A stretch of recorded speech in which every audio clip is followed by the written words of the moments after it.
Friends, welcome to ಸುಮಿಸ್ ಮನೆ ಅಡುಗೆ recipes. ಇವತ್ತು ನಾನು ಬೆಳಗಿನ ಬ್ರೇಕ್ಫಾಸ್ಟ್ಗೆ ದಿಢೀರ್ನೆ ಮಾಡೋವಂಥ 2 ಚಿತ್ರಾನ್ನ ಹಾಗೆ ಪುಳಿಯೋಗರೆ ಹೇಗೆ ಮಾಡೋದು ಅಂತ ತೋರಿಸ್ಕೊಡ್ತಾ ಇದ್ದೀನಿ.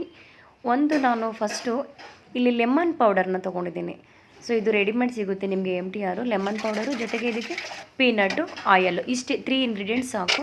ಈಗ ನಾನು ಒಂದು 2 ಸ್ಪೂನಷ್ಟು ಕಡಲೆ ಬೀಜನ 2 ಸ್ಪೂನಷ್ಟು ಆಯಲ್ನ ಹಾಕ್ಕೊಂಡು ಕಾಯಿಸ್ಕೊಂಡು ಅದನ್ನು ಫ್ರೈ ಮಾಡಿಕೊಂಡು ಮತ್ತು ಪೌಡರ್ನ ಹಾಕ್ಕೊಂಡಿದ್ದೀನಿ. ಇದಕ್ಕೆ ನಾನು ಯಾವುದೇ ರೀತಿ ಕಡಲೆಬೇಳೆ ಉದ್ದಿನಬೇಳೆ ಏನೂ ಹಾಕ್ಕೊಂಡಿಲ್ಲ, ಆ ಪೌಡರಲ್ಲೇ ಎಲ್ಲ ಇತ್ತು. ಸೊ ಅದು ಹಾಕ್ಕೊಂಡು ಅದಕ್ಕೆ ನಾವು ಮಾಡಿರುವಂಥ ಅನ್ನನ ಹಾಕಿ ಚೆನ್ನಾಗಿ ಮಿಕ್ಸ್ ಮಾಡ್ಕೊಳ್ಬೇಕು. ಇಷ್ಟೇ, ತುಂಬ ಬೇಗನೆ ಆಗೋಗುತ್ತೆ, ಒಂದು 5 ಮಿನಿಟ್ಸಲ್ಲಿ ಆಗೋಗುತ್ತೆ.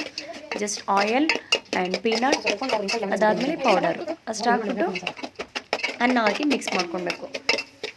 ಇನ್ನೂ ಒಂದು ರೀತಿಯ ಚಿತ್ರಾನ್ನ ನೋಡೋಣ, ಮನೇಲಿ ಮಾಮೂಲಿ ಮಾಡೋದು. ಇದಕ್ಕೆ ನಾನು ಒಂದು 3 ಈರುಳ್ಳಿ, ಕೊತ್ತಂಬರಿ ಸೊಪ್ಪು, ಬೆಳ್ಳುಳ್ಳಿ, ಕರಿಬೇವು, ನಿಂಬೆಹಣ್ಣು, ಹಸಿರು ಮೆಣಸಿನ್ಕಾಯಿ, ಪೀನಟ್, ಕಡಲೆಬೇಳೆ, ಉದ್ದಿನಬೇಳೆ, ಸಾಸಿವೆ, ಹಾಗೆ ರುಚಿಗೆ ತಕ್ಕಷ್ಟು ಉಪ್ಪು.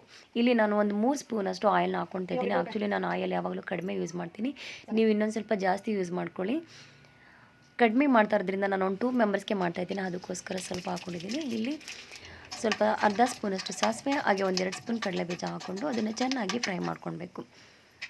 ಸೊ ಅದು ಫ್ರೈ ಆದಮೇಲೆ ಅದಕ್ಕೆ ನಾವು 1 ಸ್ಪೂನಷ್ಟು ಉದ್ದಿನಬೇಳೆ ಹಾಗೆ 1 ಸ್ಪೂನಷ್ಟು ಕಡಲೆಬೇಳೆ ಹಾಕ್ಕೊಳ್ತಾ ಇದ್ದೀನಿ. ಸೊ ನೀವು ಇದಕ್ಕೆ ಎಕ್ಸ್ಟ್ರಾ ಬೇಕಾದರೂ ಆ್ಯಡ್ ಮಾಡ್ಕೊಳ್ಬೋದು, ಇನ್ನೂ ಬೇಕು ಅಂತ. ಸ್ವಲ್ಪ ಜಾಸ್ತಿ ಜನಕ್ಕೆ ಇಲ್ಲಿ ಒಂದು 2-3 ಮೆಂಬರ್ಸ್ಗೆ ಆಗೋಷ್ಟು ಮಾಡ್ತಾಯಿದ್ದೀನಿ. ಇದು ಗೋಲ್ಡನ್ ಬ್ರೌನ್ ಕಲರ್ ಬರೋವರೆಗೂ ಚೆನ್ನಾಗಿ ಫ್ರೈ ಮಾಡ್ಕೊಳ್ಳಿ. ನೋಡಿ, ಕಲರ್ ಚೇಂಜ್ ಆಗಿದೆ. ಈಗ ಇದಕ್ಕೆ ನಾವು ಬೆಳ್ಳುಳ್ಳಿ, ಹಸಿರು ಮೆಣಸಿನ್ಕಾಯಿ, ಈರುಳ್ಳಿ, ಕರಿಬೇವಿನ ಸೊಪ್ಪು ಇದನ್ನು ಆ್ಯಡ್ ಮಾಡ್ಕೊಳ್ಳೋಣ. ನಿಮಗೆ ಶುಂಠಿ ಬೆಳ್ಳುಳ್ಳಿ ಪೇಸ್ಟ್ ಕೂಡ ಹಾಕ್ಕೊಳ್ಬೋದು. ಸೊ ಇದನ್ನು ಕೂಡ ಈರುಳ್ಳಿ ಕಲರು ಅದು ಹಸಿ ವಾಸನೆ ಹೋಗೋವರೆಗೂ ಚೆನ್ನಾಗಿ ಫ್ರೈ ಮಾಡ್ಕೊಳ್ಬೇಕು. ಸೊ ಫ್ರೆಂಡ್ಸ್, ಯಾರೆಲ್ಲ ಹೊಸದಾಗಿ ನನ್ನ ಚಾನಲ್ನ ನೋಡ್ತಿದ್ರೆ ದಯವಿಟ್ಟು ತಪ್ಪದೆ ಸಬ್ಸ್ಕ್ರೈಬ್ ಮಾಡ್ಕೊಳ್ಳಿ, ಲೈಕ್ ಮಾಡಿ, ಶೇರ್ ಮಾಡಿ, ಕಮೆಂಟ್ ಮಾಡಿ, ಹಾಗೆ ತಪ್ಪದೆ ಬೆಲ್ ಬಟನ್ನ ಪ್ರೆಸ್ ಮಾಡೋದನ್ನ ಮರಿಬೇಡಿ. ಈಗ ಇದಕ್ಕೆ ನಾನು ಒಂದು 1/4 ಟೀ ಸ್ಪೂನಷ್ಟು ಅರಿಶಿನ ಹಾಕ್ಕೊಂಡಿದ್ದೀನಿ. ನೀವು ಅರಿಶಿನ ಪುಡಿ ಜಾಸ್ತಿ ಹಾಕ್ಕೊಳ್ಬೇಡಿ, ಕಲರು ಜಾಸ್ತಿ ಡಾರ್ಕ್ ಆದರೆ ಚೆನ್ನಾಗಿ ಕಾಣಲ್ಲ, ಲೈಟಾಗಿದ್ದರೆ ಸೂಪರಾಗಿರುತ್ತೆ.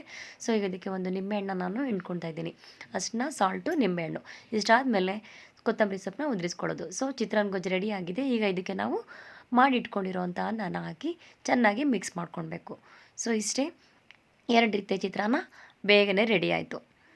ಸೊ ಫ್ರೆಂಡ್ಸ್, ನೀವು ಒಮ್ಮೆ ಟ್ರೈ ಮಾಡಿ ನೋಡಿ, ಹೇಗೆ ಬಂತು ಅಂತ ದಯವಿಟ್ಟು ನನ್ನ ಒಂದು ಕಮೆಂಟ್ ಸೆಕ್ಷನಲ್ಲಿ ತಪ್ಪದೇ ಕಮೆಂಟ್ ಮಾಡಿ ತಿಳಿಸಿ. ಆಲ್ರೆಡಿ ಎಷ್ಟೊಂದು ಜನ ಅಡುಗೆ ಎಲ್ಲ ಮಾಡಿರೋದ ನೋಡಿರ್ತೀರ, ಬಟ್ ನಮ್ಮಂಥ ಒಂದು ಹೊಸಬ್ರಿಗೂ ಕೂಡ ಪ್ರೋತ್ಸಾಹಿಸಿ ಅಂತ ಕೇಳ್ಕೊತಾ ಇದ್ದೀನಿ.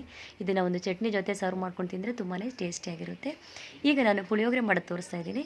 ನಾನು ಇಲ್ಲಿ ಪುಳಿಯೋಗರೆ ರೆಡಿಮೇಡ್ ನಮ್ಮ ಮನೆಯಲ್ಲಿ ಮಾಡಿರೋವಂಥ ಪುಳಿಯೋಗರೆ ಪೌಡರು ಅದಕ್ಕೆ. ಸೊ ಈಗ ಸ್ಟವ್ ಮೇಲೆ ನಾನು ಒಂದು ಪಾತ್ರನ ಇಟ್ಕೊಂಡು ಒಂದು 3 ಸ್ಪೂನಷ್ಟು ಎಣ್ಣೆ ಹಾಕ್ಕೊಂಡಿದ್ದೀನಿ. ಹಾಗೆ ಅರ್ಧ ಸ್ಪೂನಷ್ಟು ಸಾಸಿವೆ ಹಾಕ್ಕೊಂಡು ಅದು ಚಿಟಪಟ ಅಂತ ಸಿಡ್ದಾದ್ಮೇಲೆ 1-2 ಸ್ಪೂನಷ್ಟು ಕಡಲೆ ಬೀಜ, ದಟ್ ಮೀನ್ಸ್ ಪೀನಟ್, ಹಾಗೆ ಕಡಲೆಬೇಳೆ, ಉದ್ದಿನಬೇಳೆ 1 ಸ್ಪೂನ್ನ ಹಾಕ್ಕೊಂಡು ಚೆನ್ನಾಗಿ ಫ್ರೈ ಮಾಡ್ಕೊಳ್ಬೇಕು. ಅಂದರೆ ಅದು ಬ್ರೌನ್ ಕಲರ್ ಟರ್ನ್ ಆಗಬೇಕು. ಸೊ ನಾನಲ್ಲಿ ಕಡಲೆಬೇಳೆ ಎಕ್ಸ್ಟ್ರಾ ಹಾಕ್ಕೊಂಡಿದ್ದೀನಿ. ವೈ ಬಿಕಾಸ್ ನನಗೆ ಕಡಲೆಬೇಳೆ ತುಂಬ ಇಷ್ಟ, ಅದಕ್ಕೋಸ್ಕರ.